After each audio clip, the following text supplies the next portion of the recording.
Hello student, आज के इस वीडियो में हम लोग कक्षा 8 की हिंदी फर्स्ट में चैप्टर 2 सदाचार का तावीज़ पुनः पढ़ेंगे। पहले हम लोग पढ़ चुके हैं इसको, तो पुनः हम इसको पढ़ते हैं।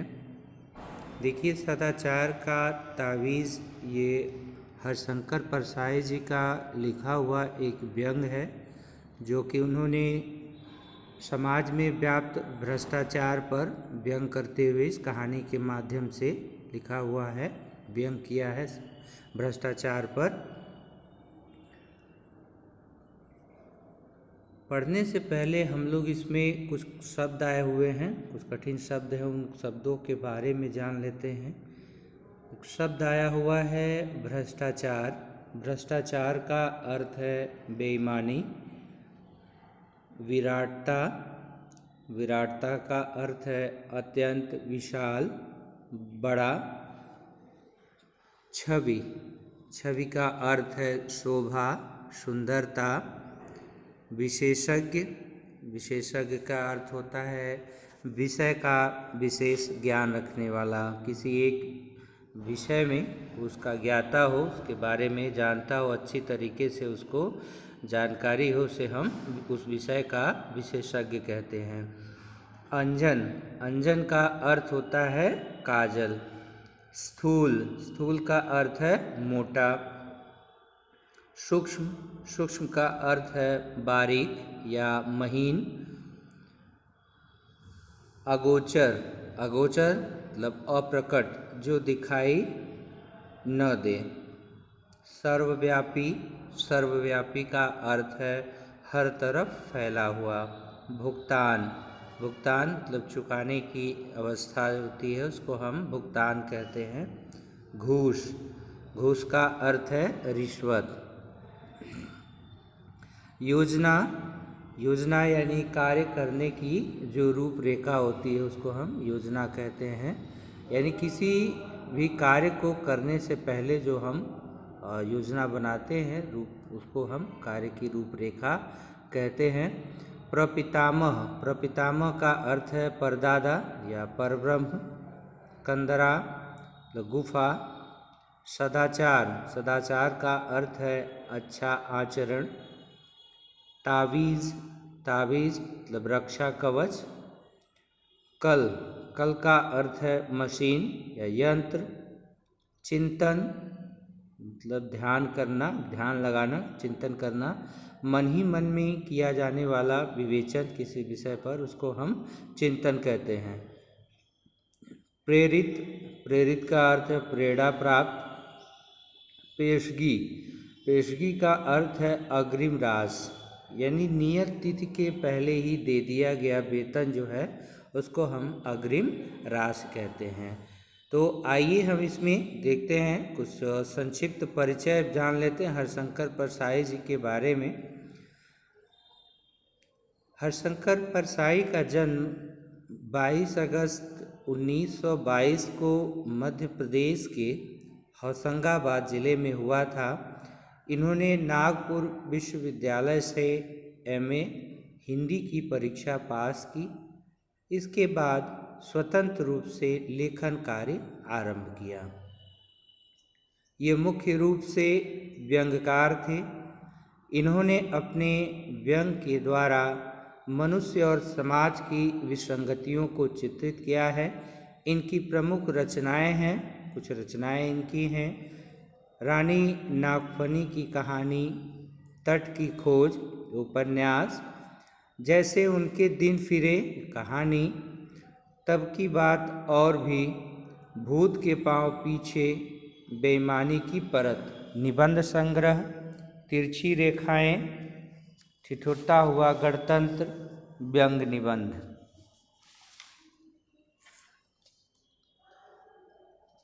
देखिए, हरिशंकर परसाई जी ने सदाचार का तावीज़ के इस चैप्टर से व्यंग किया है भ्रष्टाचार पर। यह एक व्यंग प्रधान कहानी है जिसमें भ्रष्टाचार की समस्या को और उसके निवारण के उपायों को मनोरंजक तरीके से बताया गया है। कहानी में मनुष्य के बदलते स्वभाव को दिखाया गया है, जो परिस्थितिवश तथा अपनी सुविधानुसार बदल जाता है। यानी मनुष्य जो है वह परिस्थितियों का दास होता है, वह परिस्थितिवश जो है अपनी सुविधा अनुसार बदल जाता है। तो आइए हम पढ़ते हैं इस कहानी को, इस व्यंग को हरिशंकर परसाई जी के। एक राज्य में हल्ला मचा कि भ्रष्टाचार बहुत फैल गया है। राजा ने एक दिन दरबारियों से कहा, प्रजा बहुत हल्ला मचा रही है कि सब जगह भ्रष्टाचार फैला हुआ है। हमें तो आज तक कहीं नहीं दिखा। तुम लोगों को कहीं दिखा हो तो बताओ। दरबारियों ने कहा, जब हुजूर को नहीं दिखा तो हमें कैसे दिख सकता है। राजा ने कहा, नहीं, ऐसा नहीं है। कभी कभी जो मुझे नहीं दिखता है वह तुम्हें दिखता होगा। जैसे मुझे बुरे सपने नहीं दिखते, पर तुम्हें तो दिखते होंगे। दरबारियों ने कहा, जी दिखते हैं, पर वह सपनों की बात है। राजा ने कहा, फिर भी तुम लोग सारे राज्य में ढूंढ कर देखो कि कहीं भ्रष्टाचार तो नहीं है। अगर कहीं मिल जाए तो हमारे देखने के लिए नमूना लेते आना, हम भी तो देखें कि यह होता कैसा है। अब देखिए, ये एक राज्य है जिसका राजा जो है उसके राज्य में चारों तरफ भ्रष्टाचार फैला हुआ है, और वह यह बात सुन कर के जो है अपने दरबारियों से कहता है कि भाई चारों तरफ ये हल्ला हो रहा है कि हमारे राज्य में बहुत भ्रष्टाचार है, लेकिन हमने तो कहीं नहीं देखा। क्या आप लोगों ने उसको देखा है? अगर देखा है तो उसको लेके आइए, उसका नमूना ले आइए, ताकि हम लोग भी उसको हम भी देखें कि वह कैसा होता है। राजा ने कहा, फिर भी तुम लोग सारे राज्य में ढूंढ कर देखो कि कहीं भ्रष्टाचार तो नहीं है। अगर कहीं मिल जाए तो हमारे देखने के लिए नमूना लेते आना, हम भी तो देखें कि यह होता कैसा है। एक दरबारी ने कहा, हुजूर, वह हमें नहीं दिखेगा। सुना है वह बहुत बारीक होता है। हमारी आँखें आपकी विराटता देखने की इतनी आदी हो गई हैं कि हमें बारीक चीज़ें दिखती ही नहीं। हमें भ्रष्टाचार दिखा भी तो उसमें हमें आपकी ही छवि दिखेगी, क्योंकि हमारी आँखों में तो आपकी ही सूरत बसी है। पर अपने राज्य में एक जाति रहती है जिसे विशेषज्ञ कहते हैं। अब देखिए, दरबारियों ने सुझाव दिया कि भाई हमको भी कैसे दिखेगा, जो चीज़ राजा नहीं देख सकता वो हम कैसे देख सकते हैं। और इसका हवाला दिया कि हमारी आँखों में तो आपकी विराटता बसी है, अगर हम देखने भी जाएंगे तो हमें आपका ही चेहरा उसमें दिखाई देगा, क्योंकि हमारी आँखों में तो आपकी ही सूरत बसी है। लेकिन एक सुझाव दिया उस राजा को कि आपके राज्य में एक विशेष प्रकार की जाति रहती है जिसे विशेषज्ञ कहते हैं। इस जाति के पास कुछ ऐसा अंजन होता है जिसे वो आँखों में आँच कर बारीक चीज़ें भी देख लेते हैं। मेरा निवेदन है कि इन विशेषज्ञों को ही हुजूर भ्रष्टाचार ढूंढने का काम सौंपे। और दरबारी जो है वो राजा को एक उपाय बताते हैं कि अपने राज्य में एक विशेष प्रकार की जाति रहती है जो एक विशेष प्रकार की काजल लगाकर, अंजन का अर्थ काजल होता है और आँच कर मतलब लगाकर, तो वह अपनी आँखों में वह विशेष प्रकार का काजल लगाकर बारीक चीज़ें भी देख लेते हैं। मेरा निवेदन है कि हुजूर भ्रष्टाचार ढूंढने का काम उन्हीं को सौंपें। राजा ने विशेषज्ञ जात के 5 आदमी बुलाए और कहा, सुना है हमारे राज्य में भ्रष्टाचार है, पर वह कहाँ है यह पता नहीं चलता। तुम लोग उसका पता लगाओ, अगर मिल जाए तो पकड़कर मेरे पास ले आना। और राजा ने उन विशेषज्ञों को बुलाया। उस विशेषज्ञ के 5 आदमी बुलाए और कहा कि आप लोग जो हमारे राज्य में भ्रष्टाचार फैला हुआ है उसको ढूंढ कर ले आइए। अगर वह मिलता है तो हमारे पास ले आइए, ताकि मैं भी देखूं कि वह कैसा होता है। विशेषज्ञों ने उसी दिन से छानबीन शुरू कर दी। 2 महीने बाद वह पुनः दरबार में हाजिर हुए। राजा ने पूछा, विशेषज्ञों, तुम्हारी जांच पूरी हो गई? जी सरकार। क्या तुम्हें भ्रष्टाचार मिला? जी, बहुत सा मिला। राजा ने हाथ बढ़ाया, लाओ मुझे दिखाओ, देखो कैसा होता है। यानी 2 महीने काम सौंप दिया। 2 महीने के बाद जब वे विशेषज्ञ राजा के दरबार में फिर पहुँचे तो राजा ने उनसे पूछा कि क्या तुम्हारी जांच पूरी हो गई? तो विशेषज्ञों ने कहा, जी सरकार। तो क्या तुम्हें भ्रष्टाचार मिला? राजा ने फिर कहा। तो विशेषज्ञों ने कहा, जी सरकार, बहुत सा मिला। राजा ने फिर हाथ बढ़ाया, कहा कि लाओ मुझे दिखाओ, मैं भी देखूं तो कैसा होता है। विशेषज्ञ बोला, वह स्थूल नहीं सूक्ष्म है। देखिए यहाँ पर स्थूल का अर्थ जो है वह मोटा होता है, तो वह विशेषज्ञ बोला कि वह स्थूल नहीं है, यानी मोटा नहीं है, वह सूक्ष्म है, यानी छोटा है, महीन है, बारीक है, अगोचर है, यानी अगोचर यानी जो गोचर न हो, यानी जो प्रकट न हो, उसे हम दिखाई जो न दे उसको अगोचर कहेंगे। पर वह सर्वत्र व्याप्त है। अगोचर तो है लेकिन हर जगह पर व्याप्त है, उसे देखा नहीं जा सकता, अनुभव किया जा सकता है। राजा सोच में पड़ गए। बोले, विशेषज्ञों, तुम कहते हो कि वह सूक्ष्म है, अगोचर है और सर्वव्यापी है, ये गुण तो ईश्वर के हैं, तो क्या भ्रष्टाचार ईश्वर है? देखिए, राजा जब विशेषज्ञों की बात सुनते हैं कि वह स्थूल नहीं सूक्ष्म है, अगोचर है, परंतु सर्वव्यापी है, उसे देखा नहीं जा सकता, महसूस किया जा सकता, अनुभव किया जा सकता है, इस पर राजा सोच में पड़ गए। भाई बोले कि ये सारे गुण तो ईश्वर के हैं।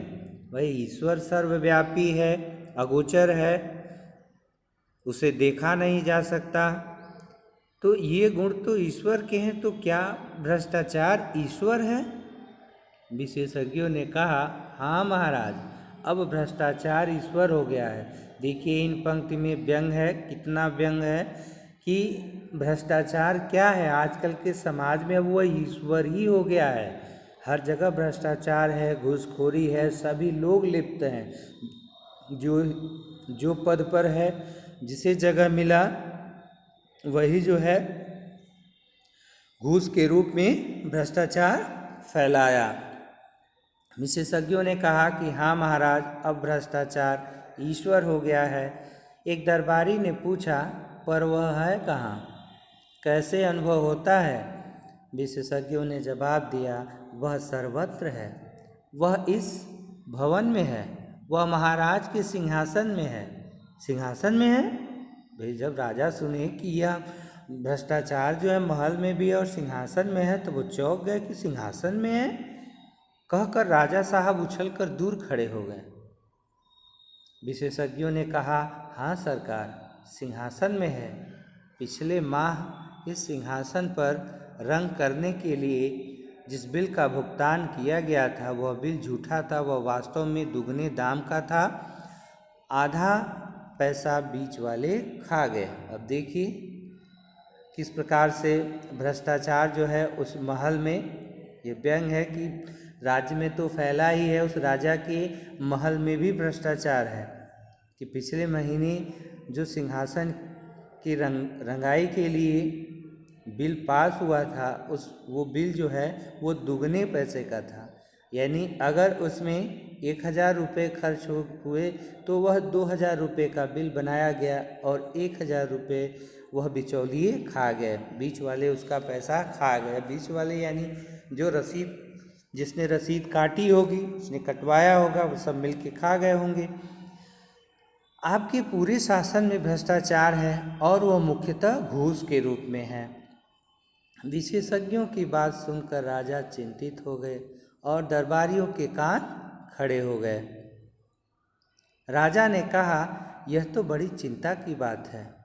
हम भ्रष्टाचार बिल्कुल मिटाना चाहते हैं। विशेषज्ञों, तुम बता सकते हो कि वह कैसे मिट सकता है?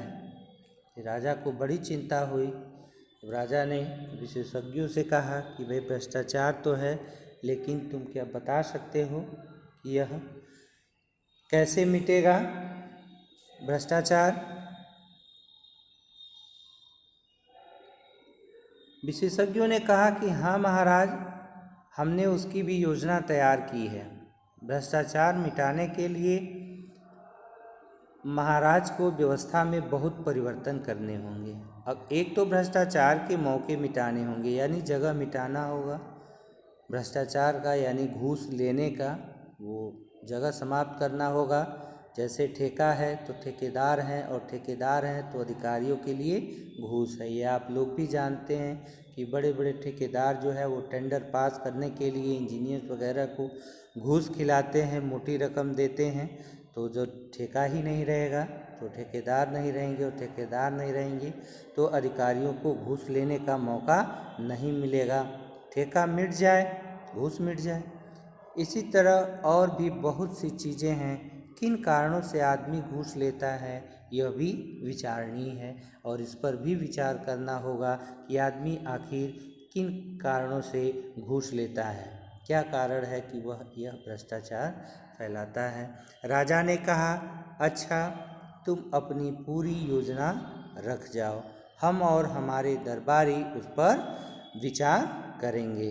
और राजा ने ऐसा कहा कि अच्छा ठीक है, तुम लोग अपनी पूरी योजना रख जाओ, हम लोग सभी दरबारियों से मिल करके इस पर विचार करेंगे कि कैसे हमको इसको अमल में ले आना है। सो स्टूडेंट, आज के वीडियो में बस इतना ही। अब इसके आगे के भाग को हम फिर अगले वीडियो में पढ़ेंगे। तब तक के लिए student take care, bye bye.